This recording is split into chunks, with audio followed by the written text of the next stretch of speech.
Olá, estudante da segunda série.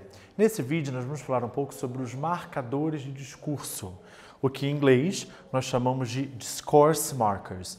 Ele faz parte justamente do estudo de vocabulário, tá? Então é muito encontrado nessa seção, por exemplo, nos livros de gramática de modo geral, tá bom? E aí, para que eles são utilizados? Então, olha só, discourse markers. Usado como ligação entre as frases, deixando o parágrafo coerente.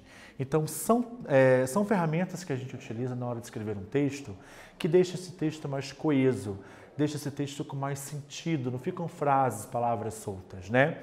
Às vezes, a falta desse tipo de palavras, desse tipo dos marcadores, o cara termina uma ideia, ele já entra numa outra, dá exemplo, dá uma ideia de oposição e você fica perdido. Meu Deus, o que esse cara está falando? Então, os marcadores, isso tanto no português quanto no inglês, auxilia a pessoa que está lendo ali a conseguir acompanhar o raciocínio daquela pessoa que escreveu, tá bom? Dê uma olhada em dois exemplos que eu tenho aqui, olha só. The island is beautiful and the weather is hot and sunny every day. A ilha é bonita.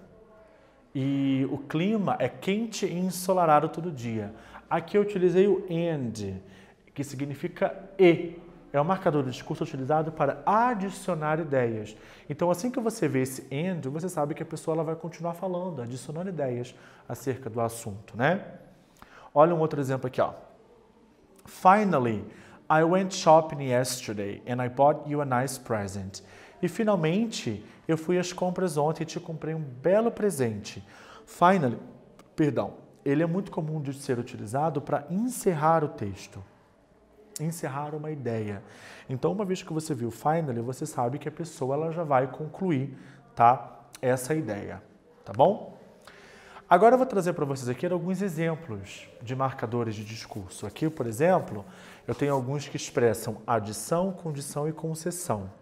Então, quando você quer adicionar uma ideia, also, to, and, as well as, both, besides, in addition to, que em português, de um modo geral, significam também, esses dois aqui, and significa e, as well as, que também tem essa ideia de e, né? Assim como both, que significa ambos, besides, além disso, in addition to, você vai estar adicionando ideias, tá? Condição, as long as, contanto que, if e unless, que funcionam como sinônimos, né? Se or if not, se não, então tem uma ideia de condição.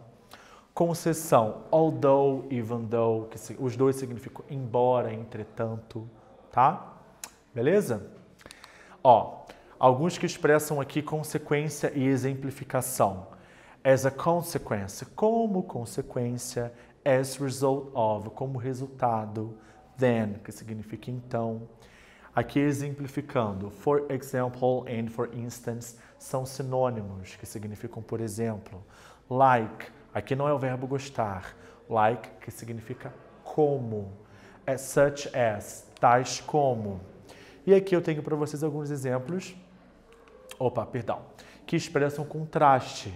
Como, por exemplo, o but e o yet, que funcionam como sinônimos, que significa mas, no mesmo sentido de exceto. However, entretanto. On the other hand, por um outro lado, daí você dá uma outra ideia. On the contrary, pelo contrário.